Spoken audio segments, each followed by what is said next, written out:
December 27th, 1595, Topkapi Palace, Istanbul. Sultan Mehmed III had just ascended to the throne of the Ottoman Empire, the most powerful empire on earth, stretching from Hungary to Iraq, from Crimea to Algeria. He was 29 years old, and his first act as Sultan was to commit mass murder. On his orders, 19 of his brothers were strangled with silk cords by the palace executioners. 19 princes, ranging from infants to teenagers, killed in a single night. Their bodies were laid out in the throne room for Mehmed to inspect. Then they were buried in unmarked graves. But the killing didn't stop there. 7 of his father's pregnant concubines were also executed, drowned in weighted sacks and thrown into the Bosphorus to ensure no rival heirs could be born. 26 people murdered in one night, all members of the royal family, all killed to secure one man's throne. This wasn't an aberration. This wasn't the act of a mad tyrant.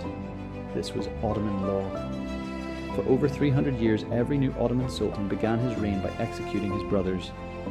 It was called the Law of Fratricide, officially codified by Sultan Mehmed VI in the 15th century.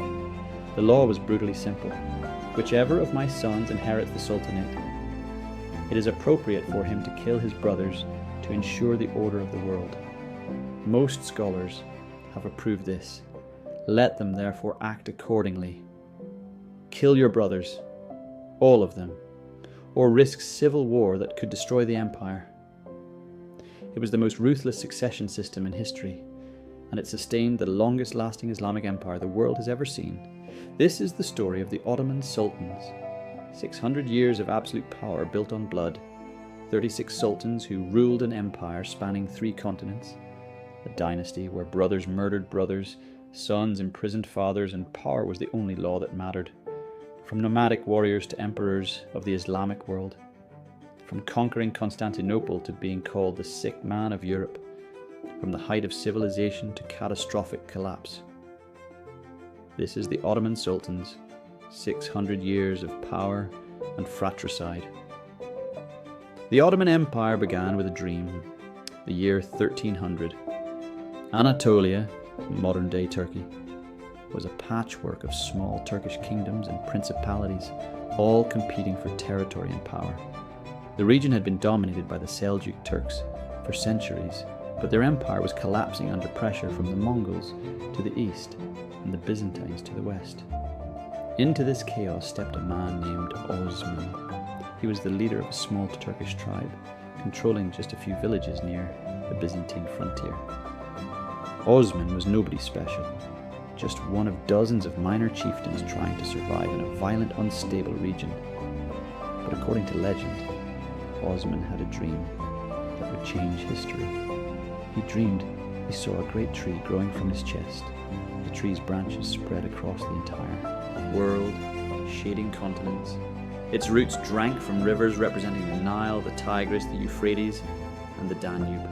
A holy man interpreted the dream. Osman's descendants would rule a vast empire spanning 3 continents. Whether this dream actually happened or was invented later to justify Ottoman expansion, we'll never know, but Osman believed it, and he began building an empire. In 1301, Osman declared independence from the dying Seljuk Empire and established his own state. His followers became known as Osmanlis, Ottomans. Osman was a brilliant military leader. He organized his warriors efficiently. He conquered Byzantine territories one by one. He built alliances with other Turkish chieftains. But most importantly, Osman created a system that would outlast him. A military meritocracy where talent mattered more than birth, where conquered peoples could convert and join the ruling class, where expansion was constant and expected. When Osman died in 1326, he controlled a small but growing state in northwestern Anatolia. His son, Orhan, continued the expansion. He conquered the important city of Bursa and made it the Ottoman capital. He organized the first regular Ottoman army. He began the practice of recruiting Christian boys, converting them to Islam, and training them as elite soldiers, the Janissaries. The Janissaries would become the most feared military force in Europe for centuries. They were slaves who became warriors, boys stolen from their families, who became the Sultan's most loyal troops. By 1360, Under Orhan's son Murad I, the Ottomans had crossed into Europe, conquering territory in the Balkans. The Ottoman Empire was no longer a small Anatolian principality. It was becoming a major power, threatening both the Byzantine Empire and the Christian kingdoms of Europe. And the sultans were developing the ruthless methods that would sustain their power for 6 centuries. The first great crisis of Ottoman succession came in 1402.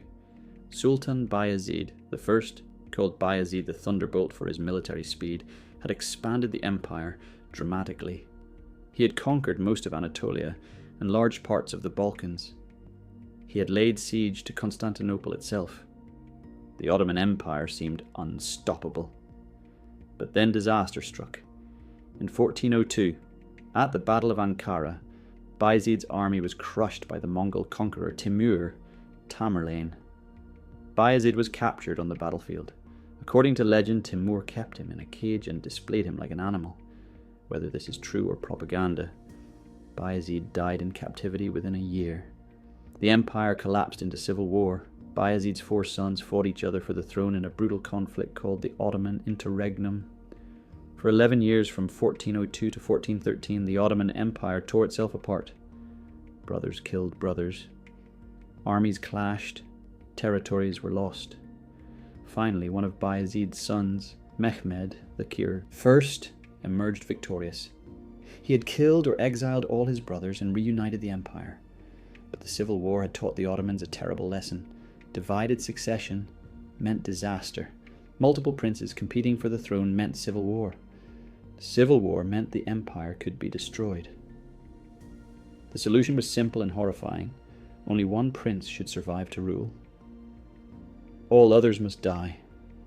This became unofficial policy under Mehmed I, but it would be his great-grandson, Mehmed II, who would make it official law. Mehmed II, Mehmed the Conqueror, is perhaps the most important sultan in Ottoman history. He came to power in 1451 at age 19, and he had a goal that had eluded Ottoman sultans for generations: conquer Constantinople. Constantinople, modern Istanbul, was the capital of the Byzantine Empire, the last remnant of ancient Rome. It had stood for over 1,000 years, surviving countless sieges. The city was protected by massive walls, the Theodosian walls, that had never been breached. It was considered impregnable. But Mehmed was brilliant, ambitious, and willing to use revolutionary new technology, massive cannons. He hired a Hungarian engineer named Urban to build the largest cannon ever made, a monster that fired stone balls weighing over 1,000 pounds. In April 1453, Mehmed laid siege to Constantinople with an army of 80,000 men, a fleet of ships, and Urban's massive cannons. For 53 days, the Ottomans bombarded the walls. For 53 days, the Byzantine defenders, just 7,000 men, held out desperately. Finally, on May 29, 1453, the Ottomans breached the walls and poured into the city. The last Byzantine emperor, Constantine XI, died fighting in the streets. The Byzantine Empire, direct successor to Rome, ceased to exist after 1123 years. Mehmed entered Constantinople in triumph. He converted the great Hagia Sophia Cathedral into a mosque. He declared Constantinople the new Ottoman capital and renamed it Istanbul. At age 21, Mehmed had achieved what generations of Muslim rulers had dreamed of, conquering Constantinople, the city that stood between Europe and Asia. He declared himself Caesar of Rome, heir to the Roman emperors. The Ottoman sultans would now claim to be the true successors of Rome and the defenders of Islam. But Mehmed also did something else that would define Ottoman history. He officially codified the Law of Fratricide. Mehmed had a younger brother, Ahmed. When Mehmed took the throne in 1451, he had Ahmed strangled to prevent any challenge to his rule. Then Mehmed issued a decree, making this legal and even obligatory. New sultans must execute their brothers to ensure the order of the world. It was the ultimate expression of political ruthlessness. Family meant nothing. Blood meant nothing. Only power mattered. And for the next 200 years, every Ottoman sultan would begin his reign by killing his brothers. The Law of Fratricide created a system of terrible efficiency. When a sultan died, His sons raced to claim the throne.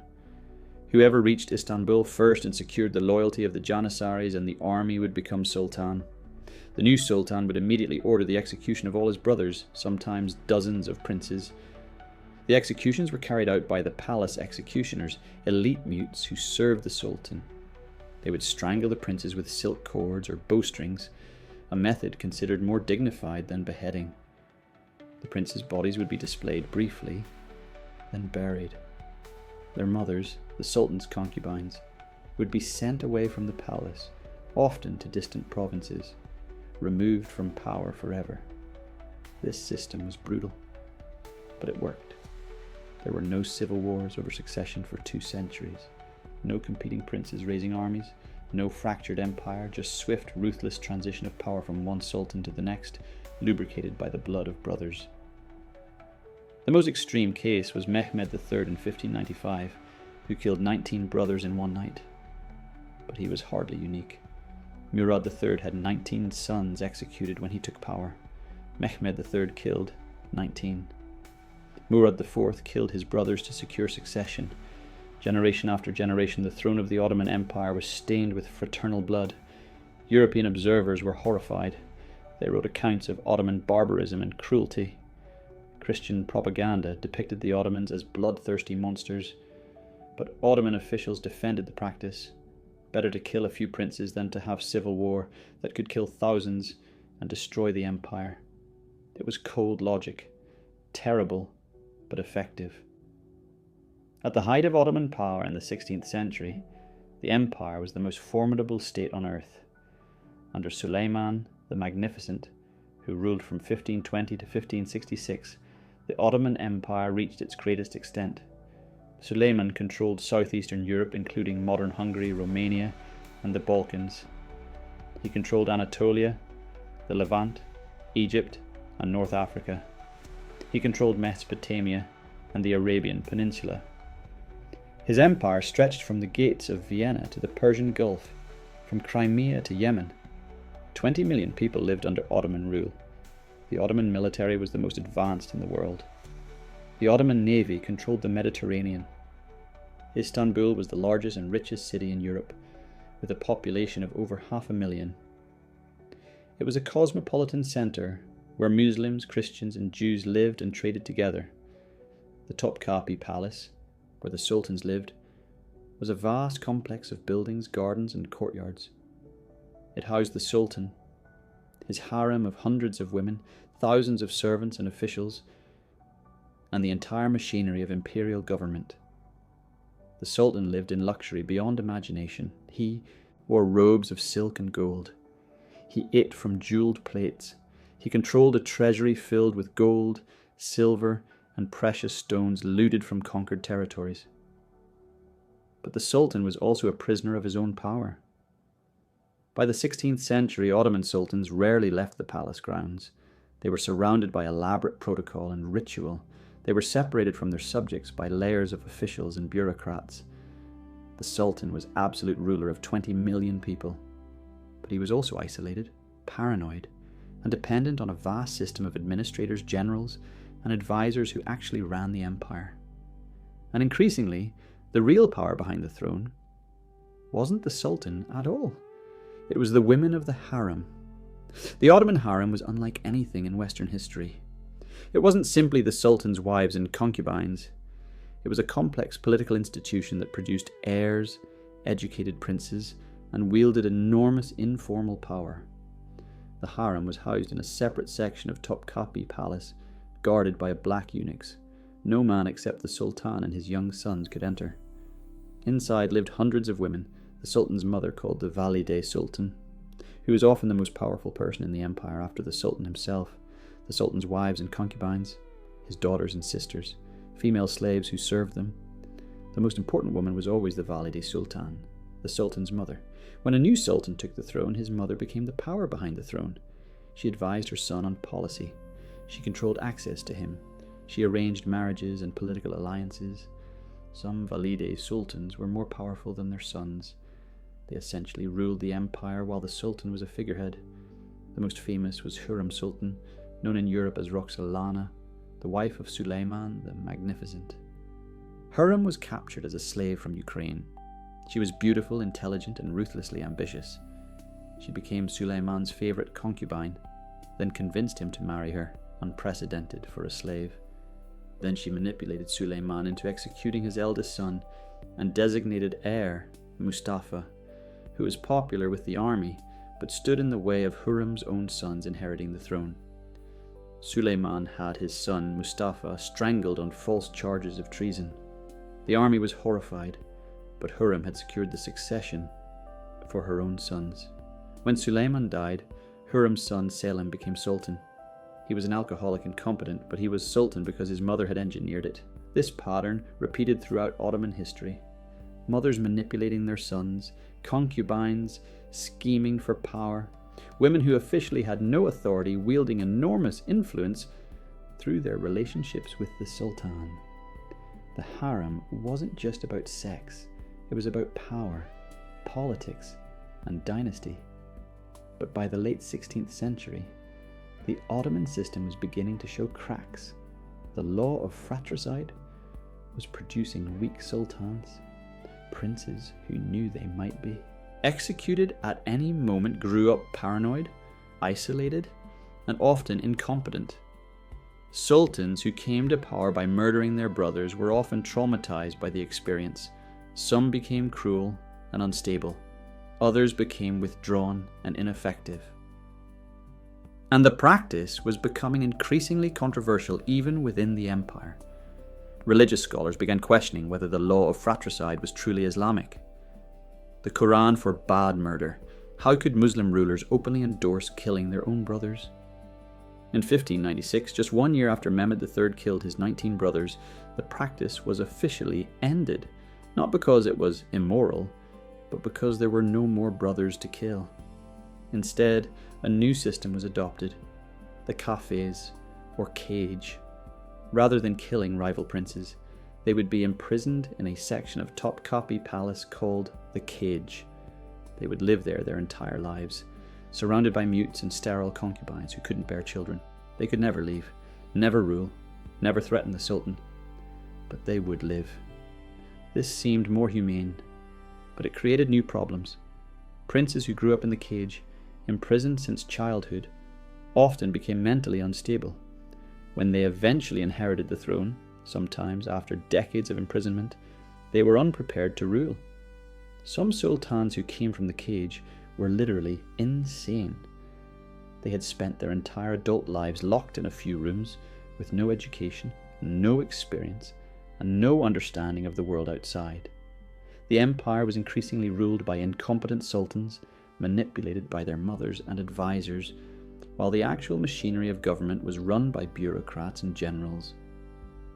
The golden age of the Ottomans was ending.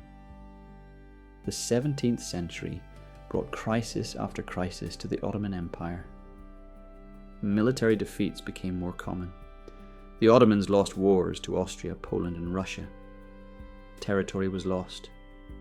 The empire stopped expanding and began contracting. The economy stagnated. Inflation ravaged the currency. Corruption spread through the bureaucracy. But most catastrophically, the Janissaries, the elite slave soldiers who had made the empire great, became a problem. The Janissaries had originally been Christian boys taken from their families, converted to Islam, and trained as soldiers loyal only to the Sultan. But over time, the Janissaries became a hereditary military caste. They married, had children, and passed their positions to their sons.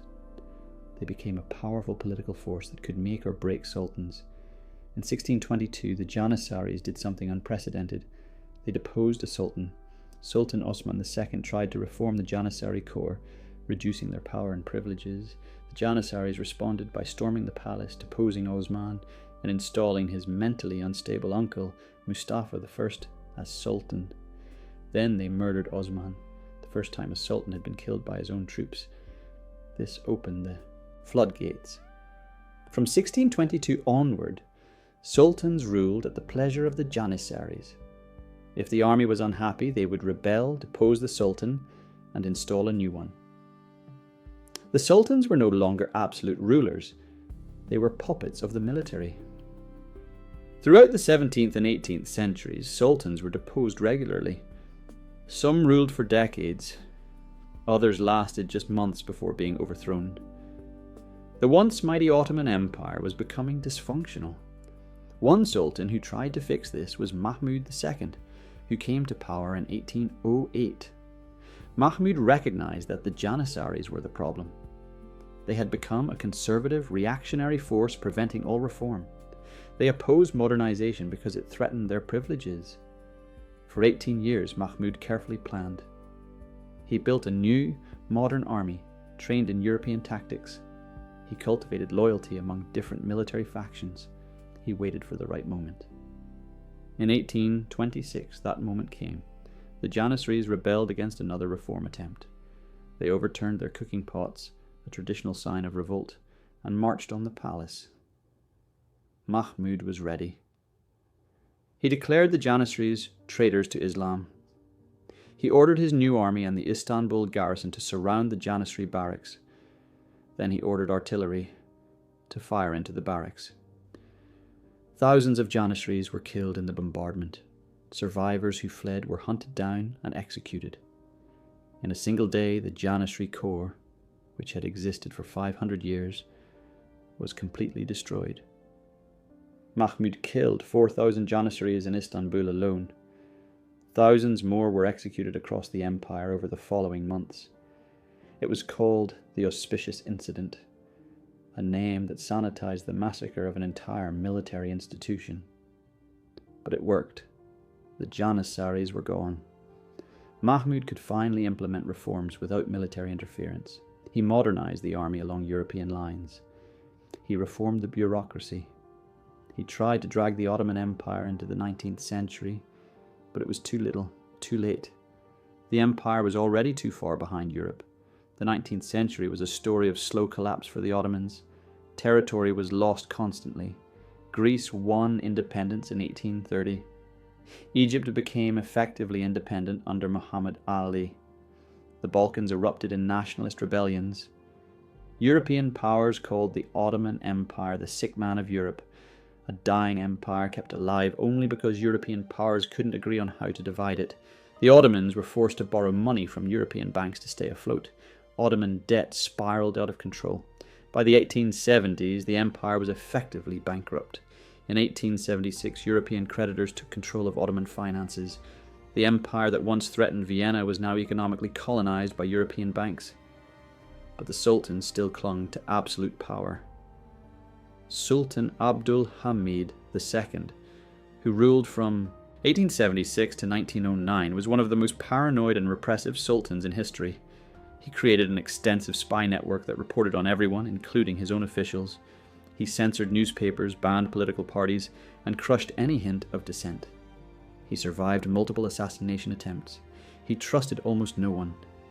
He lived in a heavily fortified palace, constantly afraid of plots against him. But Abdul Hamid couldn't stop the forces of change.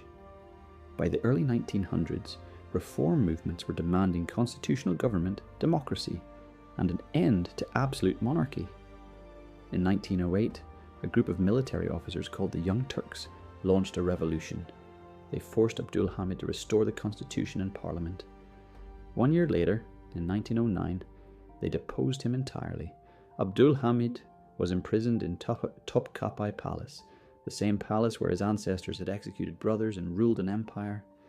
The age of absolute sultan power was over. The Ottoman Empire would limp along for another decade, but the sultans were no longer truly in control. The final sultan was Mehmed VI, who came to power in 1918 just as World War I was ending in catastrophic defeat for the Ottomans. The Ottoman Empire had sided with Germany in the war. When Germany lost, the empire collapsed completely. Allied armies occupied Istanbul. European powers divided Ottoman territory among themselves. The empire that once controlled 3 continents was reduced to Anatolia alone. Turkish nationalists, led by Mustafa Kemal Ataturk, fought a war of independence against the Allied occupation and the Sultan's government, which they saw as puppets of the Europeans. In 1922, Ataturk's forces won. They abolished the Sultanate. Mehmed VI fled Istanbul on a British warship, ending 623 years of Ottoman rule. 1 year later, in 1923, the Ottoman Empire was officially dissolved. The Republic of Turkey was declared. Ataturk became president. The dynasty that had ruled for 6 centuries, that had conquered Constantinople, that had threatened Europe for generations, ended with a sultan fleeing into exile on a foreign ship. Mehmed VI died in San Remo, Italy, in 1926. He was buried there, far from Istanbul, the city his ancestors had ruled for nearly 5 centuries. The last Ottoman Sultan died in exile, abandoned and forgotten. The empire was gone. The dynasty was extinct. The age of the sultans was over. But what was life actually like under Ottoman rule for ordinary people? For most of Ottoman history, the empire was remarkably tolerant by medieval standards. The Ottomans were Muslim, but they ruled over large Christian and Jewish populations. Rather than forcing conversion, they created the millet system. Religious communities were allowed to govern themselves internally, as long as they paid taxes and accepted Ottoman rule. Christians and Jews could practice their religions, run their own courts for family and religious matters, and maintain their own schools and institutions. This wasn't equality. Non-Muslims paid higher taxes and faced legal discrimination. But compared to religious persecution in Christian Europe during the same period, the Ottoman system was relatively tolerant. The empire was also remarkably meritocratic in some ways. The dev shirmeh system, taking Christian boys, converting them, and training them, meant that some of the empire's most powerful officials were actually converts from conquered peoples. Several grand viziers, the equivalent of prime ministers, were former Christian slaves. The system rewarded talent and loyalty over birth, at least in theory. But life for ordinary subjects was still harsh. Taxes were heavy. Justice was arbitrary. The sultan's power was absolute, and officials could be corrupt and cruel. Peasants farmed land they didn't own, paying heavy rents to landlords. Craftsmen in cities formed guilds that the government controlled. Merchants paid numerous taxes and fees. And always there was the threat of violence. Rebellions were crushed brutally. Defeated enemies were impaled, beheaded, or tortured. The sultans maintained power through fear as much as through administrative efficiency. The Ottoman Empire wasn't a modern state. It was a pre-modern autocracy held together by military force, religious legitimacy, and bureaucratic tradition. The Ottoman military system was revolutionary for its time. The Janissaries were the first standing professional army in Europe since the fall of Rome. While European kingdoms relied on feudal levies and mercenaries, the Ottomans had full-time professional soldiers. This gave them enormous military advantage for centuries.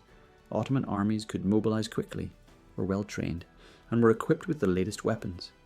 The Ottomans were early adopters of gunpowder weapons. They used cannons to breach the walls of Constantinople. They equipped Janissaries with muskets, creating disciplined infantry formations that could devastate cavalry charges. Ottoman cavalry, the Sipahi, were also formidable. They were granted land in exchange for military service, creating a system similar to European feudalism but more centrally controlled.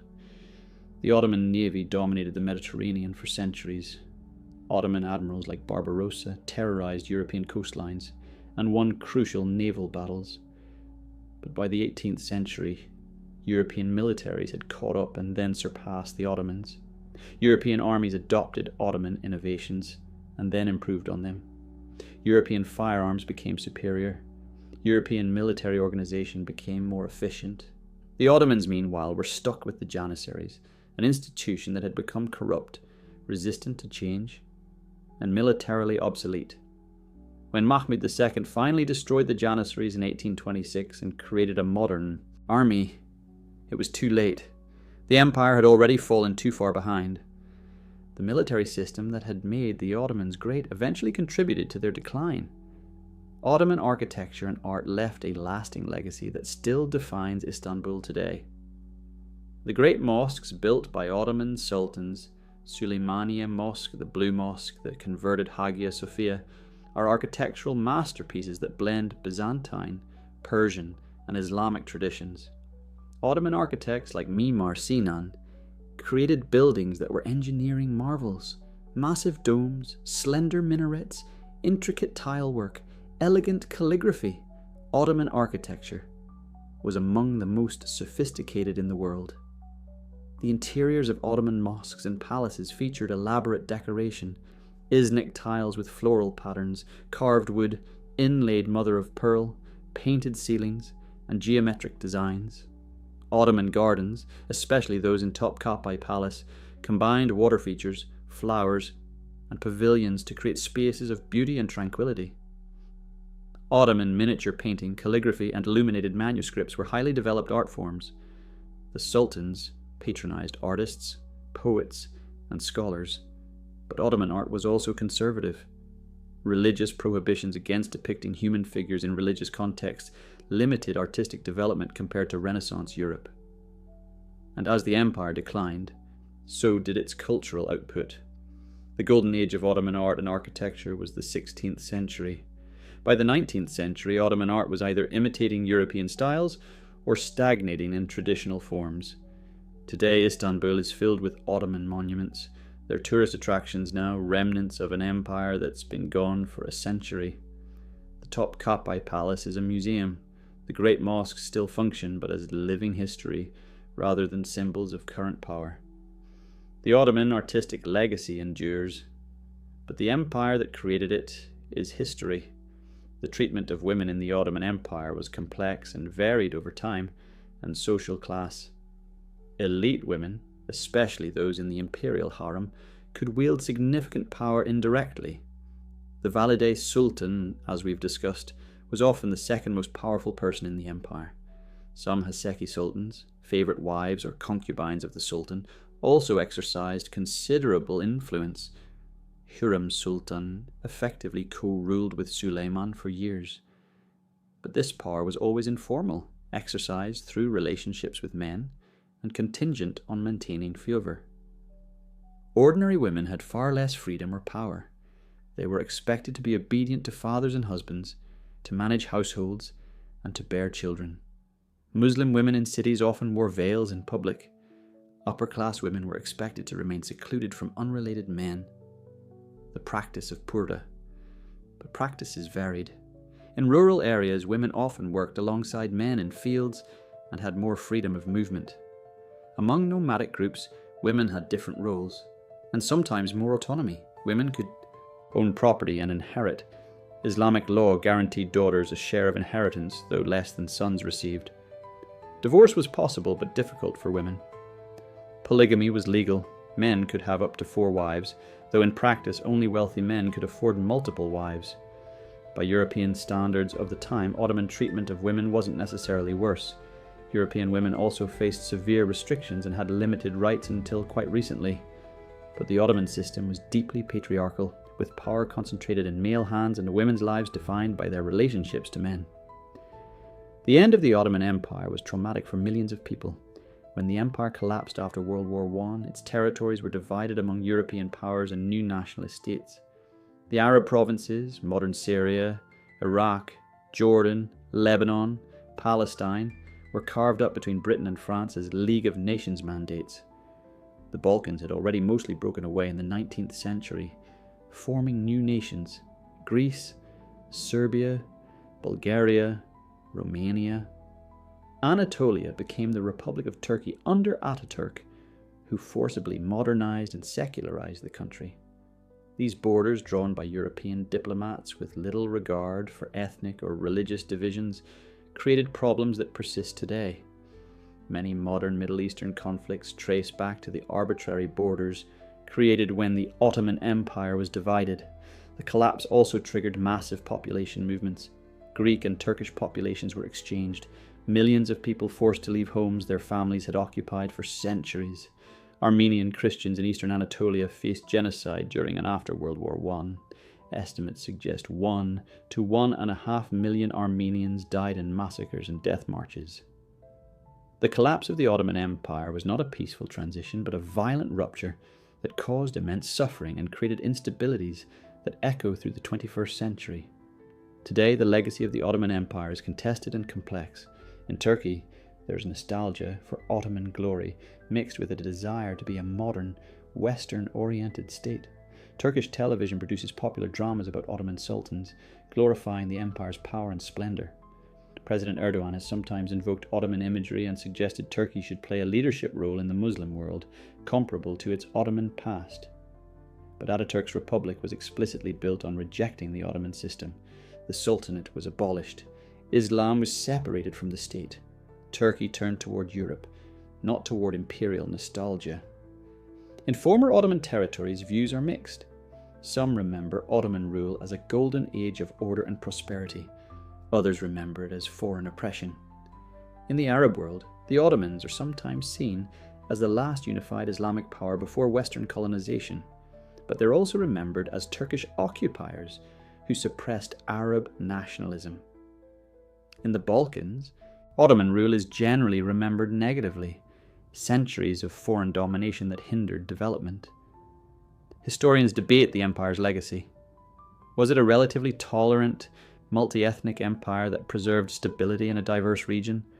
Or was it a declining autocracy that failed to modernize and left its territories unprepared for the 20th century? The truth, as always, is complicated. The Ottoman Empire was both impressive and flawed, both tolerant and oppressive, both a great civilization and an obstacle to progress, depending on when and where you look. The story of Ottoman succession, from fratricide to the cage to decline, is ultimately a story about the difficulty of maintaining dynastic power. For 3 centuries, the law of fratricide worked. It was brutal, but it prevented civil wars and ensured strong succession. But it also traumatized sultans and created a culture of paranoia and cruelty at the heart of the empire. The cage system seemed more humane, but produced incompetent rulers who were unprepared for power. No system was perfect. Every solution created new problems. This reflects a fundamental challenge all hereditary monarchies face. How do you ensure competent succession when birth, not merit, determines who rules? The Ottomans tried multiple systems. All eventually failed. The empire survived 6 centuries, partly because of institutional strength, the bureaucracy, the military, the religious establishment that could function even when sultans were weak. But eventually, no amount of institutional strength could compensate for declining leadership, economic stagnation, and military defeats. The Ottoman dynasty fell not because of one catastrophic failure, but because of accumulated decay over centuries. If we could somehow bring back Mehmed the Conqueror, the Sultan who conquered Constantinople and codified the Law of Fratricide, and show him what happened to his empire, what would he think? He would be stunned that his empire lasted over 4 centuries after his death. He couldn't have imagined the Ottomans ruling into the 20th century. He would be amazed by how large the empire became under Suleiman, extending far beyond what Mehmed himself controlled. He would probably be proud that Constantinople remained the imperial capital for over 450 years after he conquered it. But he would also be shocked by the decline, the loss of territory, the defeats, the empire becoming a pawn of European powers. He would be horrified that the last sultan fled into exile, that the dynasty ended not in glorious battle but in humiliating collapse. He would be dismayed that his law of fratricide was abandoned, replaced by the cage system that produced weak sultans. And he would be furious that his capital, his Istanbul, is now part of a republic that rejects everything the Sultanate stood for. Mehmed built an empire meant to last forever. In historical terms, 6 centuries is impressive, but empires, like everything else, are temporary. The Ottomans rose from nothing, conquered vast territories, ruled millions, and then collapsed. It's the same story repeated throughout history, just with more fratricide than most. The Ottoman sultans were products of their time and system. Some were brilliant, Mehmed the Conqueror, Suleiman the Magnificent, rulers who expanded the empire and left lasting legacies. Some were competent administrators who maintained the empire through difficult times. Some were incompetent, cruel, or insane, products of the cage system or simply poor leaders who happened to be born into power. But all of them operated within a system that demanded absolute power, accepted no dissent, and maintained control through violence when necessary. The Law of Fratricide encapsulates this perfectly. It was a system that prioritized stability over humanity. power over family, empire over individual lives. European observers were horrified by Ottoman practices, but Europe had its own brutalities, religious wars, inquisitions, witch burnings, colonization.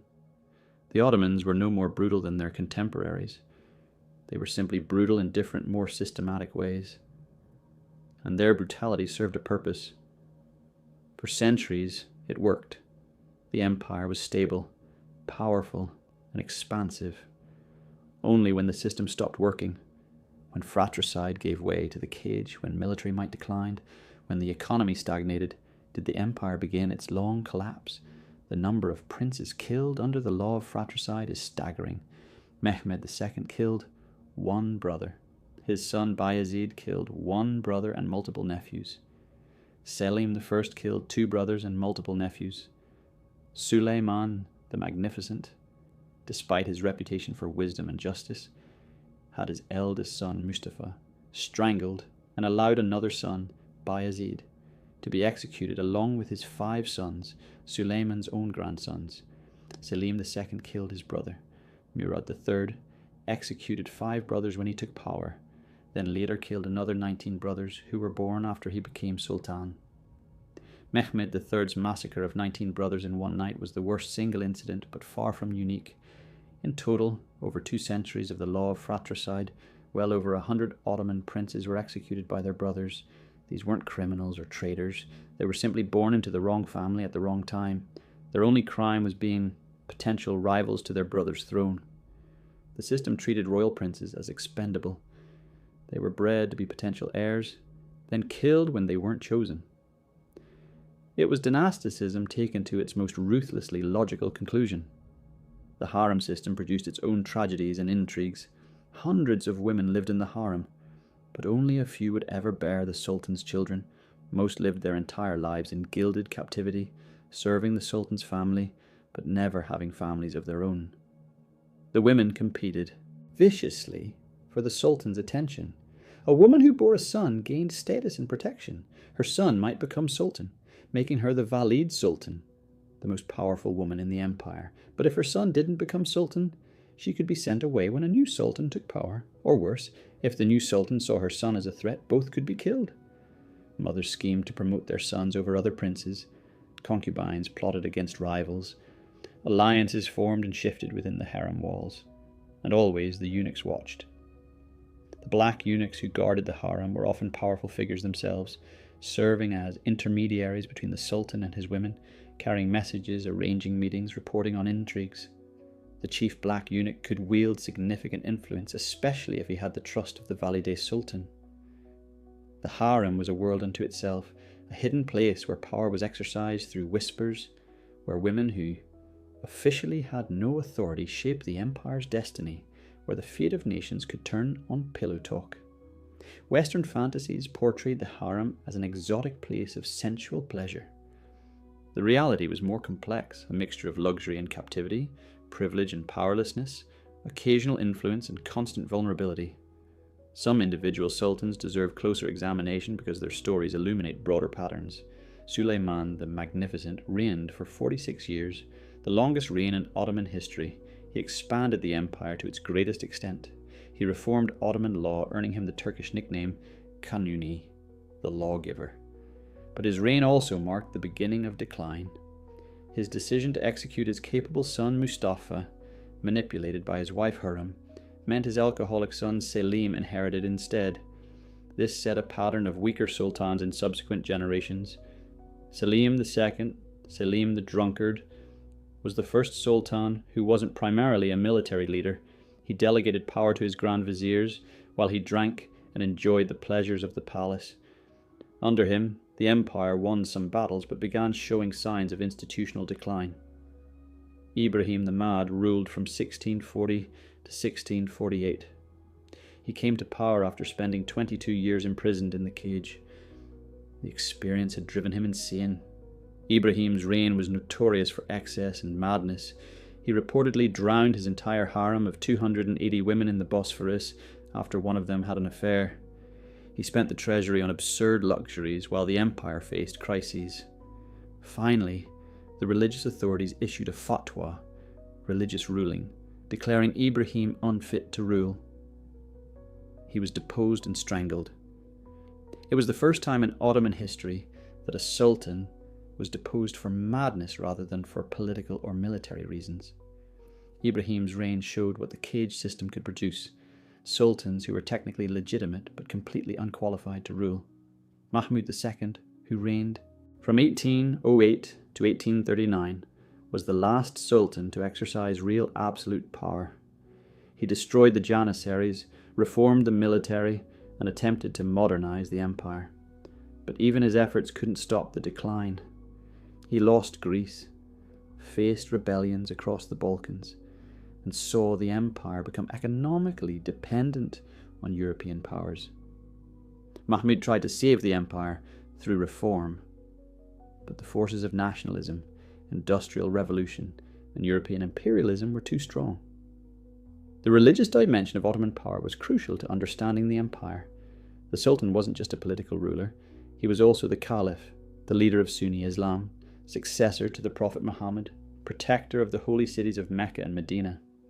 This religious authority gave the Sultan legitimacy throughout the Muslim world. It also gave him power over the religious establishment, the ulama, the Islamic scholars and judges who interpreted religious law. The Sultan appointed the Sheikh ul-Islam, the highest religious authority in the empire, who could issue fatwas on important questions. This intertwining of religious and political authority was both strength and weakness. It gave the Sultan enormous legitimacy. Rebellion against the Sultan was rebellion against Islam's leader, but it also meant the Sultan couldn't completely ignore religious authorities. If the ulama turned against a Sultan, declaring him unfit or un-Islamic, his position became untenable. This happened rarely, but when it did, as with Ibrahim the Mad, it could bring down even an absolute monarch. The religious dimension also complicated the empire's response to modernization. Reforms that conflicted with traditional Islamic practice faced resistance from the ulama. When Mahmud II tried to modernize the military, wear European-style uniforms, and reform administration, conservative religious scholars opposed him as abandoning Islamic traditions. The tension between Islamic tradition and Western modernization would plague the Ottoman Empire throughout the 19th century. Ataturk would eventually resolve this tension by abolishing the caliphate entirely and creating a secular Turkish state. But this meant breaking completely with the Ottoman past. The economic decline of the Ottoman Empire mirrored its political decline. In the 16th century, the Ottoman Empire was fabulously wealthy. It controlled key trade routes between Europe and Asia. Its treasury overflowed with gold and silver looted from conquests. Istanbul's markets offered goods from across the known world: spices from India, silk from China, coffee from Yemen, carpets from Persia, slaves from Africa, and the Caucasus.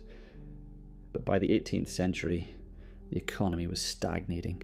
European powers had found sea routes to Asia around Africa, bypassing Ottoman-controlled land routes. This reduced trade revenue dramatically. The discovery of American silver flooded world markets, causing massive inflation that destabilized the Ottoman economy. The empire's military expenses remained high even as revenue declined. Constant wars drained the treasury. Corruption spread through the tax collection system. Tax farmers, officials who paid the government up front for the right to collect taxes, often extorted more than they paid in, enriching themselves while the state starved for revenue. By the 19th century, the empire was borrowing heavily from European banks to cover basic expenses. Ottoman debt ballooned. In 1875, the empire defaulted on its debt. European creditors seized control of Ottoman finances, taking over tax collection in some provinces to ensure debt repayment. The once mighty Ottoman Empire had become a debtor state, economically colonized by the European powers it once threatened. Economic decline fed political decline. A bankrupt state couldn't afford a modern military. It couldn't invest in infrastructure or education. It couldn't compete with industrializing Europe. The Ottomans were stuck in a vicious cycle. Economic weakness prevented reform, which caused more economic weakness. The Young Turk Revolution of 1908 was the empire's last gasp attempt at reform.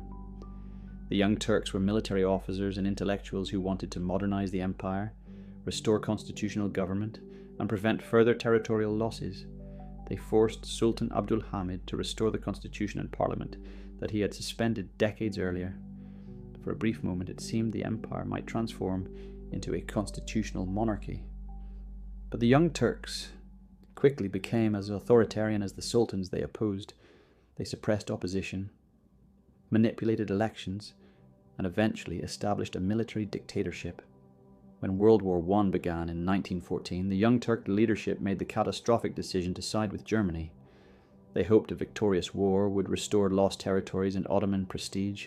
Instead, defeat destroyed the empire completely. During the war, the Young Turks also perpetrated the Armenian genocide, the systematic massacre and deportation of Armenians from eastern Anatolia. The exact death toll is disputed, but most historians estimate between 1 and 1.5 million Armenians died. Entire communities were wiped out. Survivors were scattered across the world. The Young Turks claimed this was a military necessity. Armenians were supposedly aiding the Russian enemy. But the systematic nature of the killings, the deportation of women and children, and the seizure of Armenian property reveal it as genocide. This atrocity committed by the empire's modernizing reformers stains the final years of Ottoman history.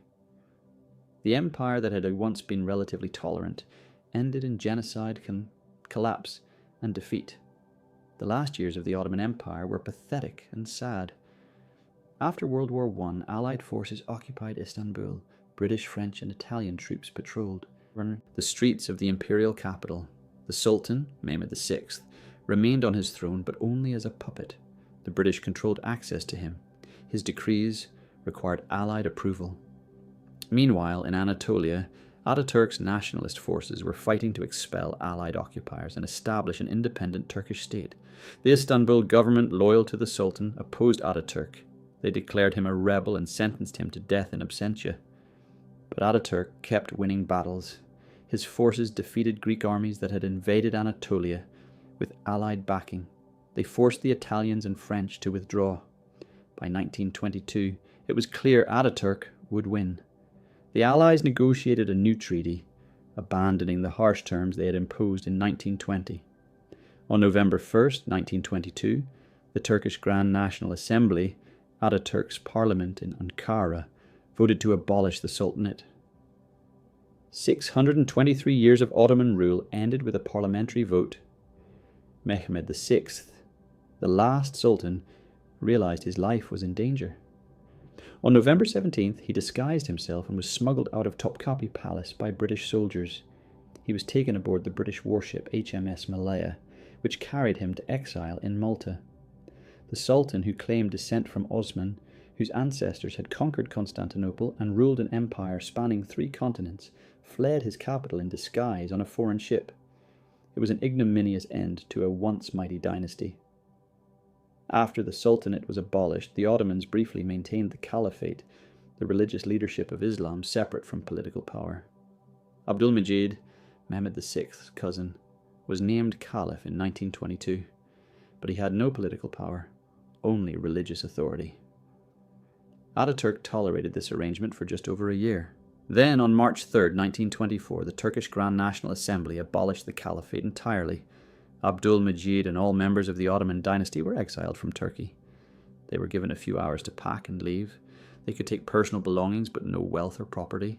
The Ottoman families scattered across Europe. Some went to France, some to Switzerland, some to Egypt and Lebanon.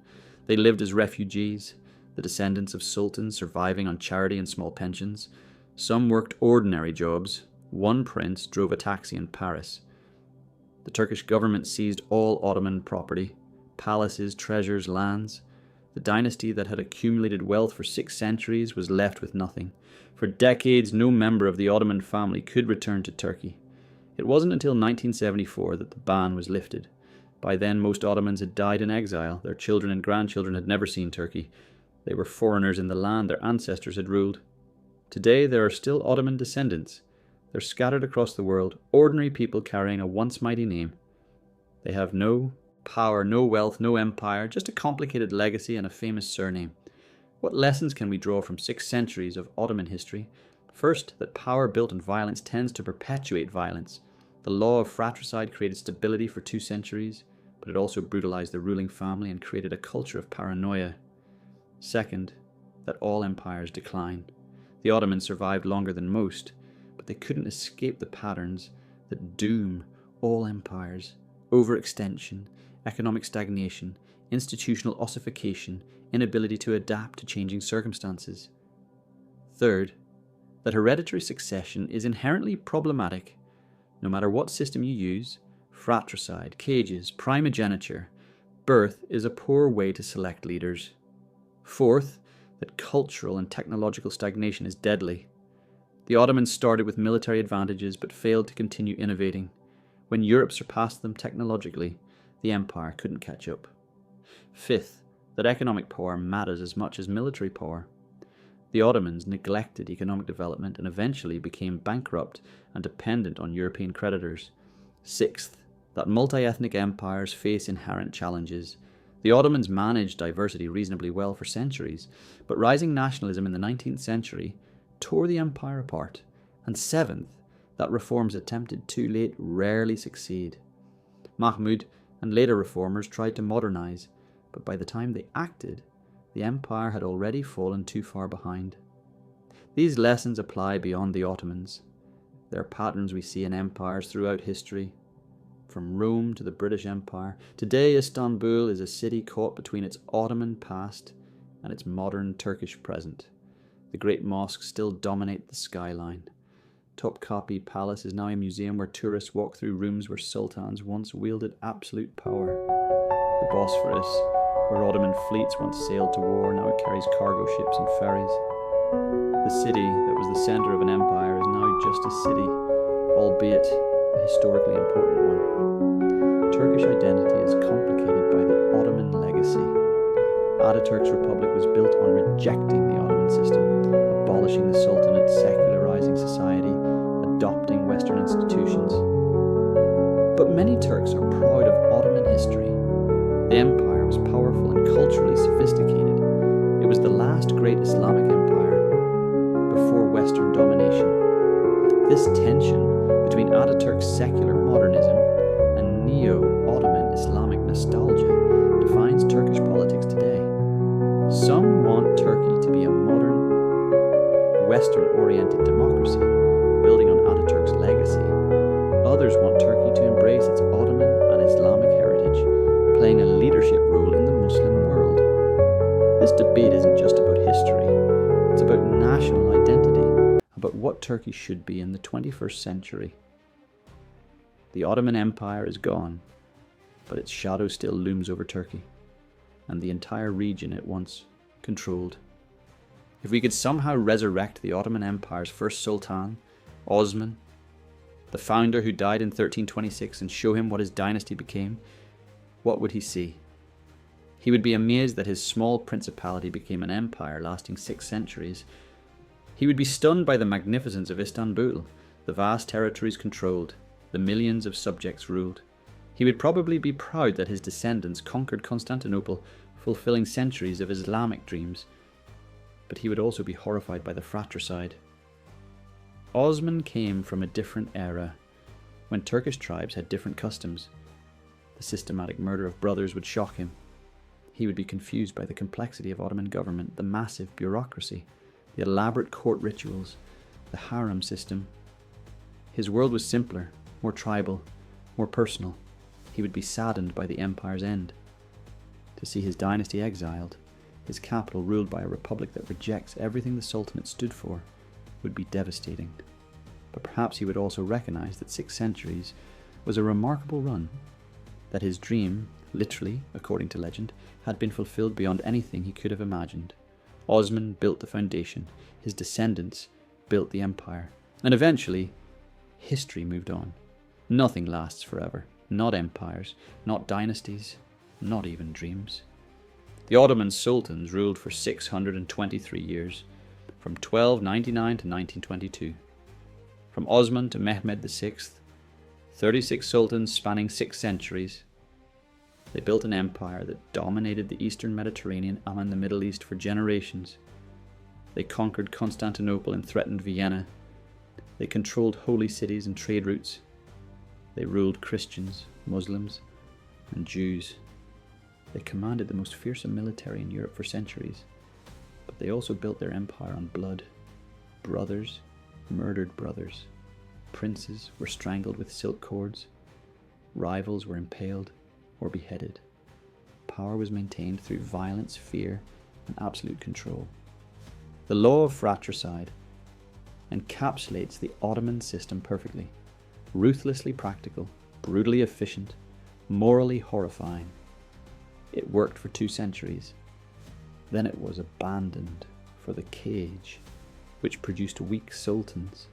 And then eventually, the entire system collapsed under the weight of its own contradictions and the pressures of the modern world. Today, the Ottoman Empire is history. Its palaces are museums. Its territories are dozens of different countries. Its dynasty is scattered and powerless, but the empire's influence remains. The borders it drew still cause conflicts. The buildings it constructed still dominate skylines. The cultural and religious divisions it managed still shape politics. The Ottoman Sultans are gone, but their shadow remains, cast across centuries, reminding us that all power is temporary, all empires fall, and all dynasties end. From Osman's dream of a great tree, spanning the world, to Mehmed VI fleeing on a British warship, from conquest to collapse, from power to exile, from 600 years of absolute rule to nothing, the Ottoman Sultans, the longest lasting Islamic dynasty in history, built on fratricide, sustained by conquest, ended by defeat, a story of power in its most absolute form, and its inevitable decline. This has been Bloodline Chronicles,